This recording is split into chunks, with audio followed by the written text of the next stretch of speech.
Selamat pagi semuanya. Semoga kita semua dalam keadaan sehat dan juga jangan lupa tetap jaga kesehatan dan tetap patuhi protokol kesehatan. Baiklah, kali ini kita akan lanjutkan pembelajaran kita yaitu mengenai algoritma pemrograman. Adapun tujuan pembelajaran kita pada kali ini yaitu ada 5 yang bisa dibaca, dan pada ini kita akan belajar mengenai menganalisis struktur dan template program menggunakan bahasa pemrograman Pascal, serta nantinya kita akan belajar juga mengenai variabel pada pemrograman Pascal. Kita lanjutkan. Nah, kita akan menggunakan aplikasi Pascal NIDE. Jadi Pascal NIDE merupakan suatu aplikasi Android yang dapat memudahkan kita dalam belajar bahasa pemrograman Pascal melalui smartphone atau handphone kita. Pascal NIDE ini dikembangkan oleh Mr. Doi dan dirilis pada 26 Februari 2017. Jadi masih baru. Jadi baru sekitar 4 tahun kurang. Nah, ini merupakan tampilan dari aplikasi Pascal NIDE. Nah, ada pun kelebihan dari Pascal NIDE ini, yaitu yang pertama, yaitu kompilasi program tanpa memerlukan koneksi internet. Jadi, kita tidak memerlukan koneksi internet untuk dapat menggunakan aplikasi Pascal NIDE ini. Kemudian, memudahkan dalam mengetahui kesalahan atau error kode program. Jadi, ketika kita salah menulis atau mengetikkan kode program pada Pascal NIDE, biasanya akan diberikan notifikasi ketika kita melakukan compile kode program kita. Serta ada beberapa fitur-fitur yang memudahkan kita dalam belajar bahasa pemrograman. Yaitu salah satunya yaitu kode sampel. Itu contoh kode program yang dapat kita gunakan dan kita edit sesuai dengan keperluan kita. Nah, di dalam aplikasi Pascal NIDE ada beberapa fitur, yaitu yang pertama ada menu file, kemudian menu edit, compile, run, kode sampel, dan masih banyak lagi fitur-fitur lainnya. Tapi ini yang nantinya akan kita sering gunakan, yaitu 5 fitur-fitur ini. Nah, kita akan lihat fitur-fitur dari Pascal NIDE ini. Kita akan langsung buka aplikasi Pascal NIDE. Nah, ini merupakan aplikasi Pascal NIDE, tapi saya menggunakannya di laptop untuk memudahkan. Tapi tampilannya antara di laptop maupun di smartphone itu semuanya sama. Jadi tidak ada perbedaannya. Nah, di sini yang pertama itu ada menu file. Menu file ini merupakan menu file. Jadi di menu file ini ada menu new atau icon new. New ini berfungsi untuk membuat file baru atau kode program baru. Jadi ketika klik new, di sini kita diminta untuk membuat atau mengetikkan nama file baru yang ingin kita buat. Kemudian di sini ada open file. Jadi open file ini fungsinya untuk membuka kode program yang sudah pernah kita buat. Nah, misalkan seperti ini. Di sini ada kode program kita, misalkan ingin buka program hapus karakter. Jadi ini adalah program yang sudah kita pernah buat, jadi kita buka dengan cara mengkliknya. Kita lanjutkan ke fitur selanjutnya, itu ada icon save. Jadi ini fungsinya untuk menyimpan kode program yang kita buat. Misalkan kita ingin merubah kode program ini. Kemudian untuk menyimpannya kita bisa menggunakan save. Nah, kemudian di bawahnya ada save as. Jadi save as ini fungsinya untuk menyimpan juga, tapi ketika kita klik Save As, maka kita akan diminta untuk membuat nama file baru. Jadi fungsi Save As ini adalah menyimpan sebuah file dengan nama file baru. Selanjutnya, menu edit. Nah, menu edit itu ada yang pertama itu undo. Undo ini untuk mengembalikan atau kembali ke perintah sebelumnya. Misalkan di sini kita salah mengetik. Kalau kita ingin menghapus boleh saja, atau kita bisa gunakan undo atau membatalkan perintah. Nah, maka itu akan kembali ke yang sebelumnya. Kemudian ada rendo. Kalau rendo seperti tadi, kita ketik D, tapi salah kita hapus, kita ingin kembali agar yang tadi muncul, kita bisa gunakan rendo. Nah, ini undo, ini rendo. Kemudian selanjutnya ada paste. Jadi paste ini fungsinya untuk menempel atau menampilkan hal yang misalkan kita copy. Misalkan kita ingin mengcopy yang ini. Misalkan kita ingin copy kata saya ini. Kita copy, kita misalkan ingin paste di sini. Nah, ini muncul tulisan paste, bisa kita langsung klik paste, atau kita bisa gunakan di menu edit, kita paste. Nah, maka akan muncul. Nah, ini tidak kita gunakan, itu hanya contoh. Kita undo saja. Kemudian copy all. Jadi copy all ini fungsinya untuk mengcopy semua kode program yang ada di sini. Misalkan kita klik copy. Nah, maka semua yang ada di sini itu akan tercopy. Kalau kita paste, maka akan muncul langsung yang ini. Nah, dia sama. Jadi itu fungsi dari copy all. Selain jadi, kita bisa gunakan copy.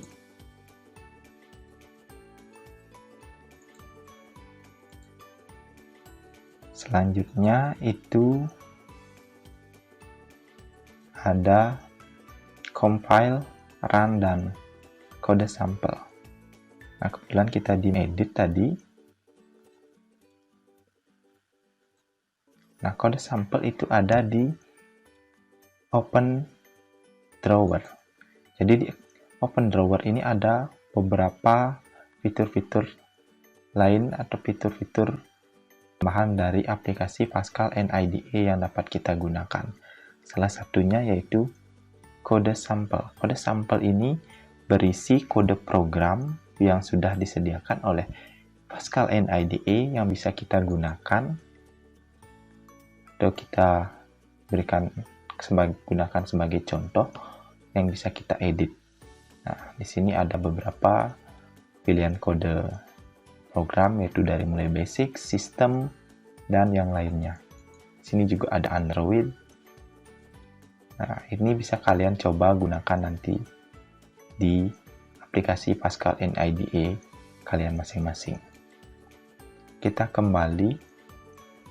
Selanjutnya yaitu ada, nah yang ini compile. Jadi compile ini fungsinya untuk proses memeriksa kode program yang kita buat, apakah kode program yang kita buat sudah benar atau ada kesalahan di dalam kode program. Kemudian ketika sudah dikompil, maka kode program kita akan diterjemahkan ke dalam bahasa mesin yang bisa dipahami oleh komputer. Tapi di compile ini tidak dijalankan programnya, jadi hanya memeriksa kesalahan dari kode program yang kita buat. Nah, kita coba compile di sini.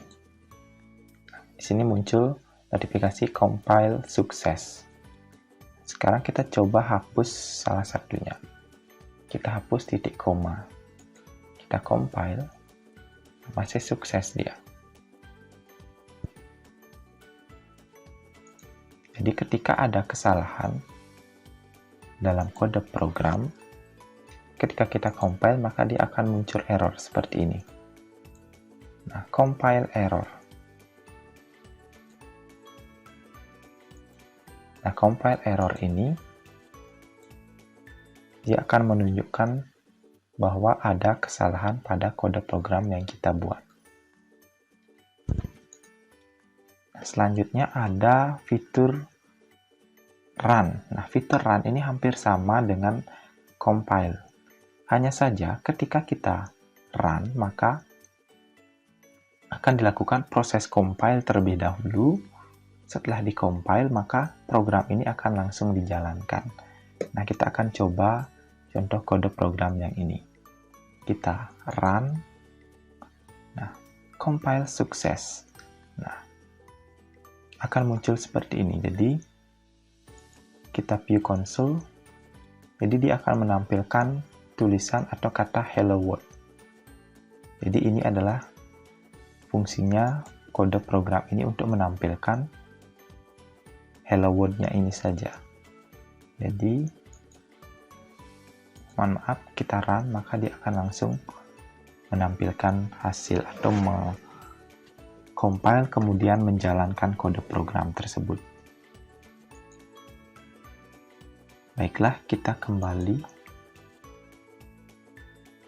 Nah, itu fitur-fitur yang akan sering kita gunakan di dalam aplikasi Pascal NIDE.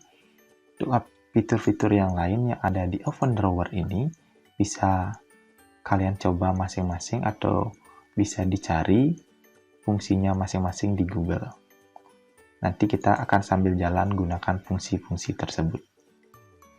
Kita lanjutkan.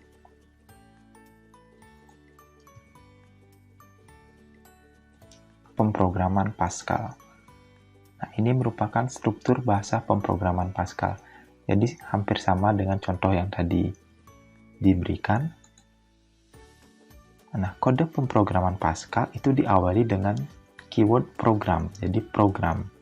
Kemudian diikuti dengan nama atau judul dari program, yaitu judulnya adalah Hello World.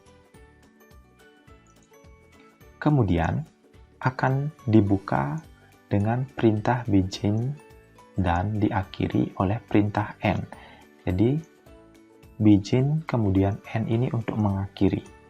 Dan di antara begin dan end ini merupakan kode program Pascal atau kode program yang akan kita eksekusi atau ingin kita buat, atau inti dari program yang akan kita buat. Entah itu nanti berupa input maupun output. Oh ya, kita sudah mencobanya tadi, jadi kita akan lanjutkan saja. Nah, hal-hal dasar yang perlu kita perhatikan dalam penulisan kode program Pascal. Jadi, Pascal tidak membedakan penggunaan huruf besar ataupun huruf kecil. Jadi, dalam Pascal itu kita tidak membedakan yang namanya huruf besar maupun huruf kecil. Jadi misalkan kita menulis program Hello World tadi. Misalkan kita program Hello World. Nah, yang ini program Hello World kita semua gunakan huruf kapital. Jadi dia tidak akan ada perbedaannya, jadi sama. Pun begin end-nya.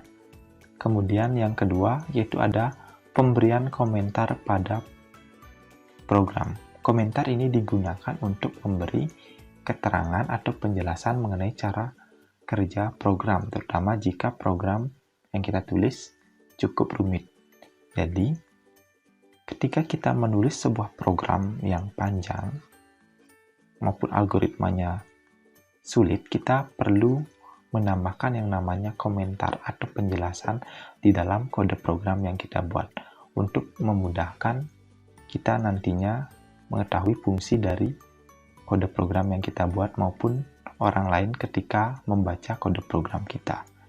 Nah, di dalam Pascal ada 3 cara memberi komentar di dalam Pascal, yaitu yang pertama dengan menggunakan kurung buka bintang, di dalamnya itu komentar yang ingin kita tambahkan, kemudian ditutup dengan bintang kurung tutup, dan juga ada kurung kurawal buka, kurung kurawal tutup, di dalamnya ada komentar. Nah, keduanya ini digunakan untuk beberapa baris. Jadi misalkan seperti ini. Komentar sampai dengan ini kan ada 2 baris. Jadi kita harus menggunakan salah satu dari ini untuk membuat komentar di Pascal. Dan apabila hanya 1 baris, kita bisa menggunakan tanda garis miring 2 kali, kemudian diikuti oleh komentar. Kita akan coba. Jadi komentar ini nantinya tidak akan ikut dijalankan oleh kode program atau compiler. Jadi dia hanya sebagai komentar, jadi tidak akan ikut dieksekusi oleh compiler di Pascal NIDE. Kita coba, di sini kita misalkan tambahkan komentar, misalkan ini yang 1 baris. Ini adalah program Hello World. Nah, jadi dia warnanya akan sedikit berbeda dengan yang lainnya. Ini menandakan bahwa ini adalah sebuah komentar. Nah, ketika kita run, maka yang muncul tetap hanya kata Hello World. Jadi, komentar ini tidak akan dihitung atau dieksekusi. Atau kita juga bisa menggunakan kurung kurawal buka, kurung kurawal, misalkan seperti ini. Ini kita membuat jadi 2 baris. Sama, ketika kita eksekusi, maka dia tidak akan terbaca. Maupun kita menggunakan kurung buka bintang dan bintang kurung tutup. Maaf. Jadi dia fungsinya sama.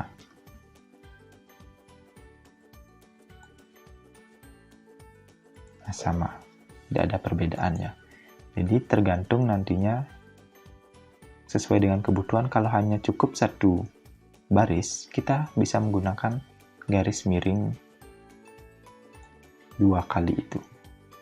Atau kalau mau juga kita bisa menggunakan di sini sama. Garis miringnya 2 kali.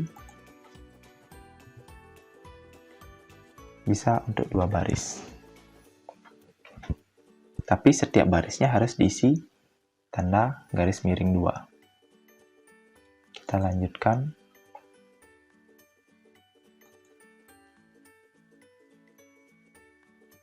Yaitu selanjutnya kita harus memperhatikan white space. Jadi white space ini adalah program yang merujuk kepada tanda baca atau spasi yang tidak terlihat. Contoh karakter white space adalah spasi, tab, dan enter. Nanti dalam Pascal secara umum white space itu akan diabaikan. Nah, sebenarnya kita bisa menggunakan kode program yang seperti ini. Jadi tidak seperti ini. Ini bisa kita gunakan. Jadi tidak ada perbedaannya.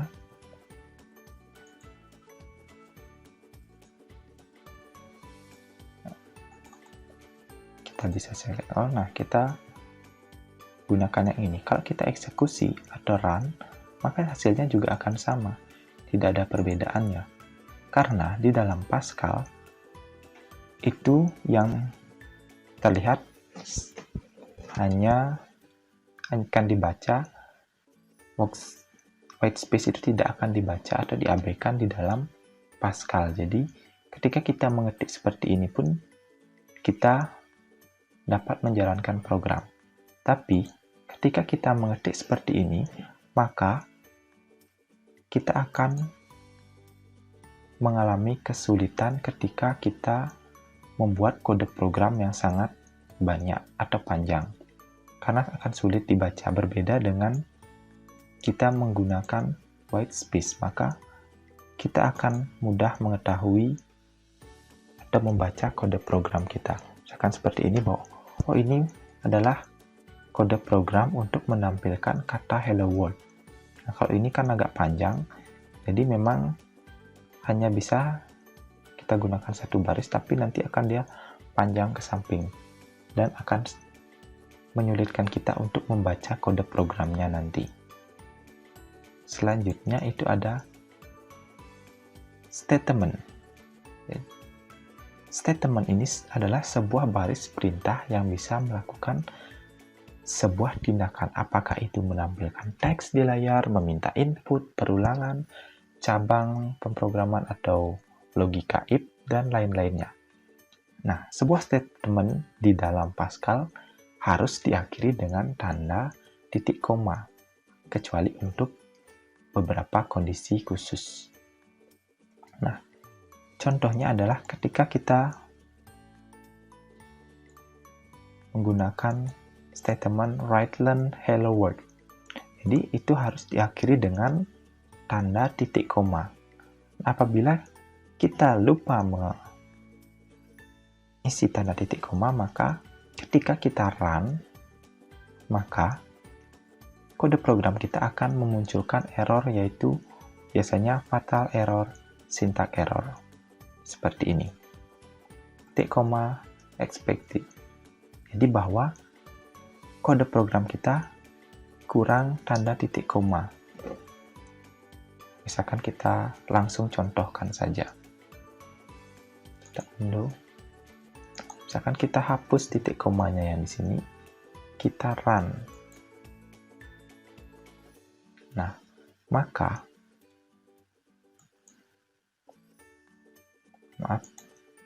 kita ulangi.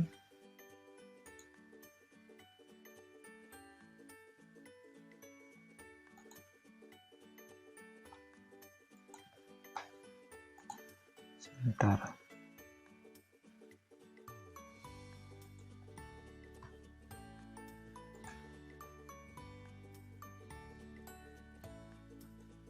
Hello world ini harusnya ketika kita tidak isi titik koma,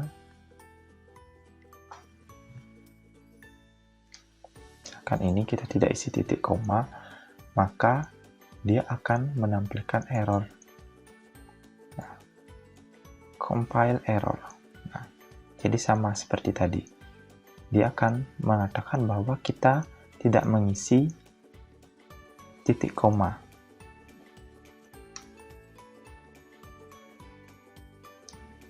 Kalau kita isi titik koma, maka dia akan mau jalan. Oh ya, ini tadi tidak mau dia muncul error karena ini merupakan baris program yang terakhir. Jadi dia tetap bisa jalan. Misalkan kalau seperti ini merupakan batas dari statement. Jadi dia harus diisi tanda titik koma untuk membatasinya. Karena seperti tadi, white space. Jadi ketika di compile atau di run, maka Pascal itu tidak akan membaca tanda ini, spasi maupun enter maupun tab. Jadi dia dianggap tidak ada spasi maupun tab. Yang dijadikan tanda adalah statement ini, yaitu tanda titik koma, sebagai bahwa ini akhir dari statement yang kita buat. Jadi seperti itu. Jadi setiap akhir dari statement itu kita harus akhiri dengan tanda titik koma. Misalkan kita ingin buat seperti ini.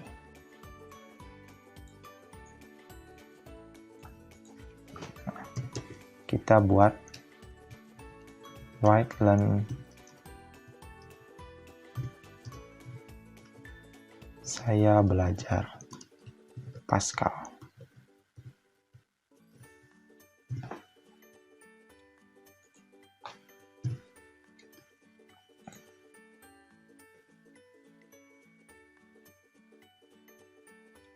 Akan kita hapus titik komanya, isinya pasti akan muncul error. Ya.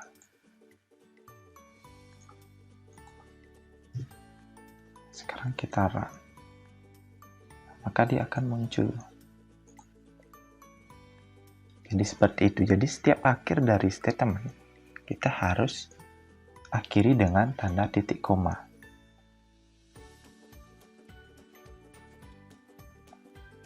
Kita lanjutkan ke identifier bahasa pemrograman Pascal. Nah, identifier adalah bagian dari statement yang meliputi identitas dari sesuatu. Nah, identitas ini meliputi nama program, nama fungsi, nama variabel, dan nama konstanta. Nah, nanti kita akan belajar lebih lanjut mengenai nama fungsi dan nama variabel dan konstanta. Jadi hampir sama. Jadi nama program dulu. Nah, ada aturan dalam penulisan identifier. Pertama, karakter pertama harus berupa huruf. Kemudian, karakter kedua dan seterusnya bisa berupa huruf, angka, ataupun karakter berupa underscore. Kemudian, maksimal panjang dari identifier itu biasanya 63 karakter, tapi ada juga yang 32 karakter. Kemudian, yang keempat yaitu penulisan identifier tidak boleh menggunakan karakter selain angka, huruf, dan underscore. Kita tidak bisa menggunakan spasi, tanda-tanda khusus seperti bintang, tanda plus, minus, dan kurung buka, kurung tutup, dan yang lainnya. Nah, di sini ada penulisan identifier yang salah seperti ini. Ini dimulai dengan angka 5, berisi tanda plus, dimulai dengan angka juga salah. Di sini berisi karakter bintang, ini dipisahkan oleh spasi. Nah, ini adalah contoh penulisan identifier yang benar. Misalkan kita menulis luas segitiga. Misalkan nama programnya hitung luas segitiga. Maka hitung spasi itu tidak boleh. Maka kita gunakan hitung underscore luas underscore segitiga. Maka itu akan baru benar. Atau bisa menggunakan seperti ini. Nah, ini juga bisa. Kalau angka di belakang huruf itu bisa. Kalau huruf dulu baru angka. Angka dulu baru huruf itu tidak boleh. Seperti tadi. Bisa juga menggunakan huruf kapital semuanya karena di Pascal tidak membedakan huruf kapital maupun huruf kecil. Kita langsung coba saja. Misalkan nama program yang dimaksud nama program adalah ini. Nama program misalkan Hello World. Ini kita hapus underscore-nya, kita gunakan spasi.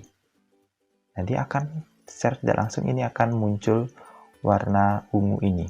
Ini sebenarnya sudah menandakan bahwa ada kesalahan dari kode program yang kita buat. Kalau kita run, maka dia akan muncul error. Kenapa dia muncul seperti ini? Karena ketika kita memberi spasi di sini, maka ini sudah dianggap statement yang berbeda. Maka seperti tadi bahwa tidak boleh menggunakan spasi. Apabila ingin membedakan atau memisahkan, kita bisa menggunakan underscore. Kemudian menggunakan angka di depan, itu juga tidak boleh. Nah, muncul dia warnanya beda, beri tanda oranye, tanda warna ungu. Ketika kita run, dia muncul juga syntax identifier bahwa tidak boleh menggunakan angka di depan.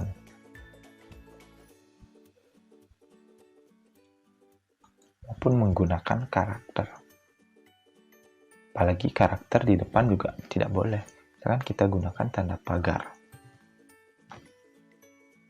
Sudah salah semuanya.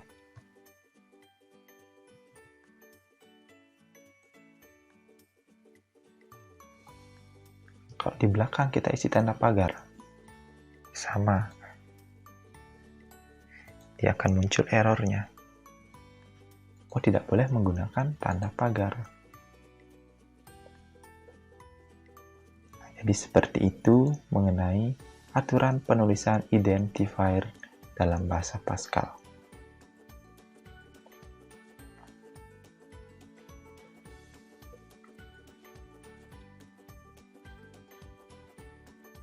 Selanjutnya kita akan lanjutkan ke variabel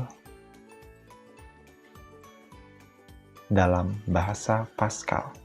Nah, apa itu variabel? Variabel merupakan sebuah pengenal atau identifier. Nah, ini kita ke variabel sekarang. Nanti kita akan belajar juga gunakan nama variabel. Variabel merupakan sebuah pengenal atau identifier yang dapat diubah sesuai kebutuhan program. Jadi variabel ini itu kita bisa menyesuaikan dengan kebutuhan program kita. Variabel ini memiliki fungsi sebagai penyimpan nilai dari proses yang dieksekusi. Nah, untuk menentukan variabel, kita lakukan dengan mengidentifikasi hal-hal yang diperlukan dalam proses penghitungan. Misalkan, kita ingin menghitung luas persegi panjang, maka di sana kita akan memerlukan nantinya panjang dari persegi panjang, kemudian lebarnya, kemudian luas. Jadi nanti akan ada 3 variabel, yaitu panjang, lebar, dan luas. Sehingga menghasilkan luas persegi panjang dengan rumus panjang dikali lebar tadi. Sehingga menghasilkan luas dari persegi panjang. Bentuk umum penulisan variabel. Bentuk umumnya yaitu nama variabelnya. Seperti tadi, nama variabel tidak boleh ada spasi menggunakan karakter, dimulai dengan angka. Jadi, sama seperti nama program tadi. Kemudian, nama variabel, kemudian titik 2, baru tipe data. Nah, tipe data sudah kita pelajari, atau sudah kalian explore pada pertemuan sebelumnya. Kalau masih lupa, bisa dibaca kembali materi mengenai tipe data pada bahasa pemrograman Pascal. Jadi di sana ada beberapa tipe data. Jadi secara umum bentuk penulisannya adalah variabel titik 2 tipe datanya. Nah, ini contohnya. Variabel panjang dengan tipe data integer. Jadi panjang titik 2 integer, artinya ini merupakan variabel panjang dengan tipe data integer. Kemudian luas titik 2 real. Jadi variabel luas dengan tipe data real. Kemudian di sini juga ada variabel nama dengan tipe data string.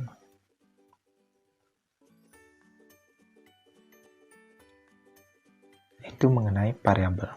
Kita lanjutkan ke perintah input-output. Nah, perintah input itu ada read ataupun readline. Jadi read maupun readline ini sebenarnya hampir sama. Nah, perintah read atau readline digunakan untuk membaca data default input dari keyboard. Misalkan kita ingin menghitung seperti tadi, luas persegi panjang yang kita akan inputkan panjang dan lebarnya. Misalkan anggaplah kita menggunakan kalkulator.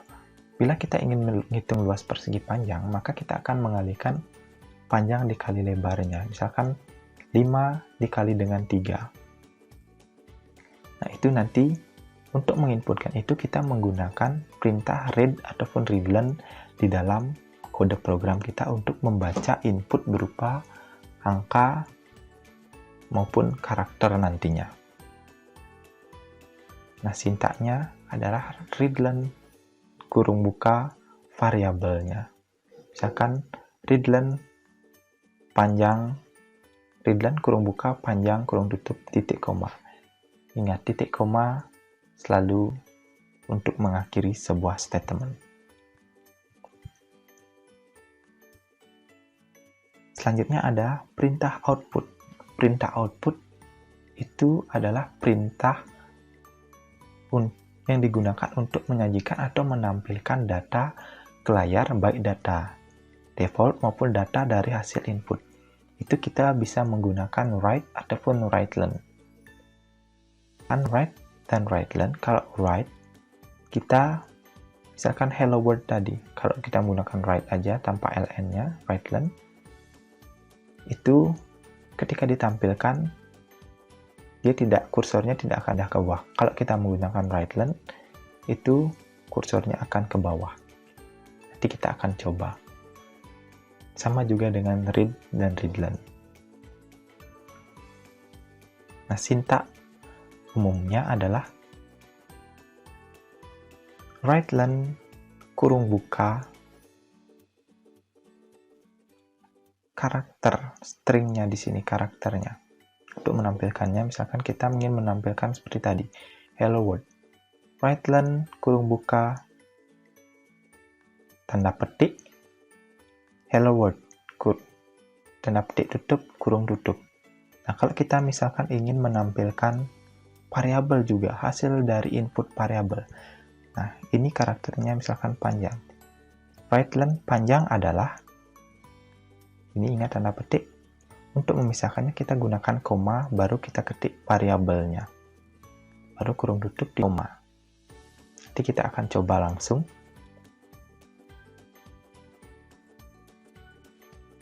Nah, ini contohnya. Kita gunakan ini sebagai contoh. Nah, ini kita copy. Atau kalian bisa ketik di Pascal NIDE-nya, ini untuk agar lebih cepat.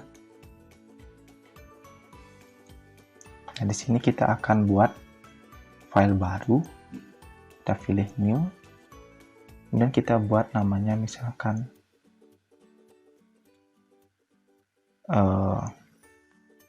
program masukkan nama. Ingat, tidak boleh menggunakan spasi. Dan kita oke. Nah, di sini kita sudah disediakan kode programnya atau template standarnya. Kita bisa ketik atau kita bisa paste kode program yang tadi. Misalkan kita masukkan nama. Nah, ini penjelasan kode programnya, yaitu read-len. Ini kita nantinya akan membaca atau menerima input yang kita ketikkan. Kemudian di bawahnya ada write-len. Nama saya adalah nama. Jadi dari input nama ini nanti kita akan menampilkan namanya juga di sini. Nah, di sini ada variabel nama dengan tipe data string. Jadi kita coba. Di sini kita masukkan nama, misalkan Iwayan Eka Supriyanta. Kemudian kita enter.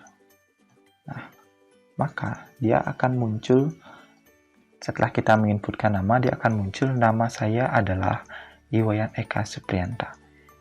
Jadi setelah kita menginputkan nama, maka kode program write-len nama saya adalah itu akan dieksekusi atau dijalankan dan memunculkan hasil input yang tadi. Jadi ini dulu dijalankan, menerima input data berupa nama tadi. Setelah selesai dengan kita menekan enter, maka ini akan dijalankan write-len. Kemudian di sini ada karakternya, saya adalah, baru tadi dari input itu tekan namanya. Nah, misalkan biar lebih bagus di sini bisa juga kita tambahkan write masukkan nama.